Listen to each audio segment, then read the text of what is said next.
ভাই এইভাবেই তো ইন্ডাস্ট্রি গ্রোথ হবে। না না, যেটা যখন ভালো লাগে সেটা তখন বলি। শুভশ্রীদির এই বিষয়টা আমার খুব ভালো লেগেছে অ্যাকচুয়ালিতে। ব্রহ্ম অর্জুন টিমের এরকম সাপোর্ট শুভশ্রীদি যে করছে, সিরিয়াসলি আমার খুব খুব খুব ভালো লেগেছে। তোমাদের একটু দেখাই, অলরেডি ব্রহ্ম অর্জুন টিমের পাশে এসে দাঁড়িয়েছে শুভশ্রীদি। দেখো, শুভশ্রীদি যাই হোক একজন স্টার হিরোইন, এটা তো মানতে হবে। তিনি একজন স্টার হিরোইন, তিনি কিন্তু অ্যাকচুয়ালিতে ব্রহ্ম অর্জুন টিমের পাশে এসে দাঁড়িয়েছেন, ডিরেক্টরের পাশে এসে দাঁড়িয়েছেন। এটা একটা দারুণ দুর্দান্ত ওজি ব্যাপার স্যাপার আমার মনে হয় অ্যাকচুয়ালিতে।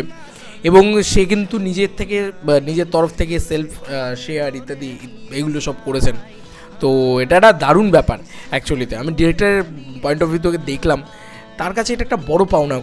কমার্শিয়াল ছবি বানিয়েছে, কমার্শিয়াল যারা হিরোইন তারা যদি এসে পাশে দাঁড়ায়, তাদের তো মনের একটা আলাদা বল পাওয়া যায়, তাই না?